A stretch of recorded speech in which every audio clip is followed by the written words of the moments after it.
Okay, we'll continue on with the one and only Bob, left off on page 48. Nutwit.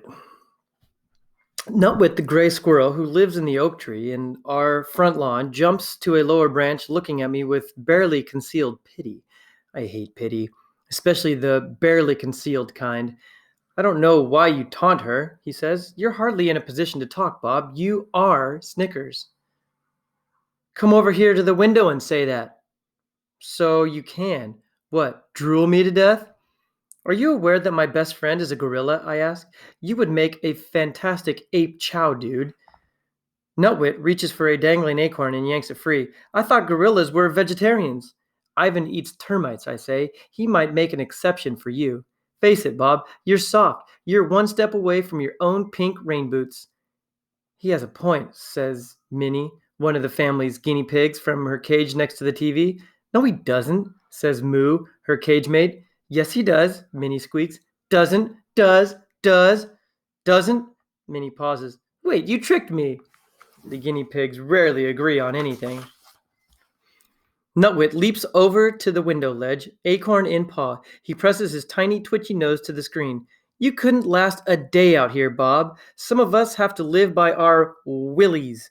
Hey, I lived on the street longer than you've been alive. Nutwit nibbles his acorn. He's quite the prissy eater. Whatever you say, Bob. I say scram. Fine. Hint taken. Anyway, storms en route. I should be stocking up on my nut stash while I can. Nutwit gives me a wise guy look. That's how we do it in the real world. He scampers off with his acrobatic flourish. Squirrels never do a simple jump when a quadruple backflip cartwheel is an option. You're full of it, I say, to nobody in particular. We're full of it, says Minnie. Yes, we're extremely full of it, says Moo. And they popcorn in agreement. Guinea pigs hop up and down when they are happy. It's called popcorning, and it's totally ridiculous. You're happy? Wag your tail like a real mammal. I am not soft, I mutter, nosing my protruding belly. I leap with effort off the couch, then I head to the bathroom for a good long drink with the water bowl of power. Spoiled. I know Nutwood has a point. I've become a creature of habit, spoiled after a stretch of being my own dog. For a long time, I was Bob the Beast, cunning and streetwise. As a stray, I lived off leftovers at the mall while Snickers dined on her fancy pants kibble. Man, how I love that cotton candy stuck to the floor, the unexpected UFOs, the the ends of ketchup covered hot dogs scattered under the bleachers like, I don't know, big toes or something. Ivan offered to share his gorilla food with me, and Stella and Ruby were always ready to pass along a carrot or an apple, but I refused. I needed to stay in shape, stay tough, stay true to my wild nature. Okay, so maybe every now and then I'd sneak a banana chunk from Ivan's breakfast. But then things changed. I became civilized, domesticated, a pet.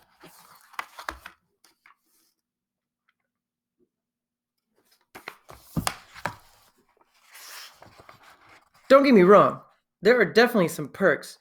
Julia, who's an artist, painted my name on a food bowl. She gave me this wonderfully mushy blanket, the kind where you can bed boogie forever till it's squished to perfection and you can curl up just so fast.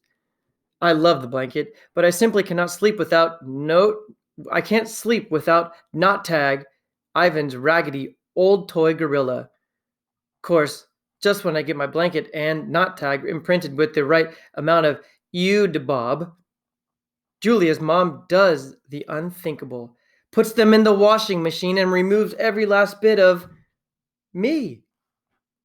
There are other ingredients. There are other indignities I tolerate. The daily walk on a tug of war string after going stringless for my whole life. The attempts to train me like that'll ever happen. The kisses and cuddling, well, the cuddling, okay, I suppose. But the kissing, I just don't get. If you want to kiss your dog, why not just give him a big old lick on the face and be done with it?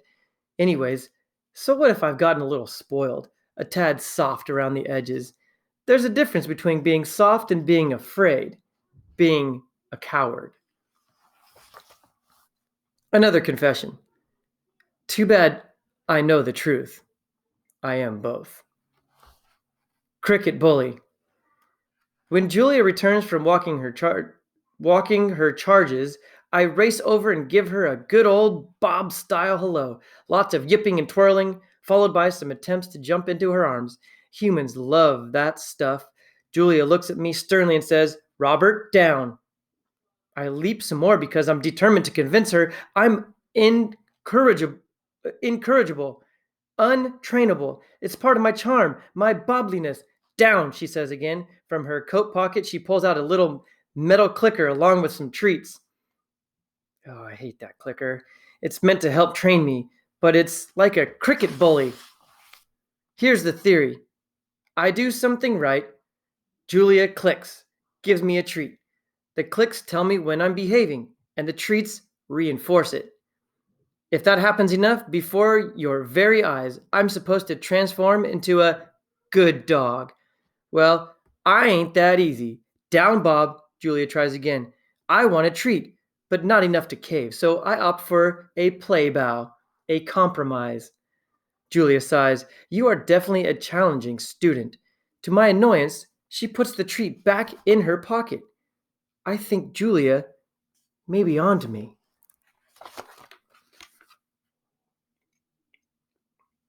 And that's where we will stop for today. Hope you're enjoying, because I know I am.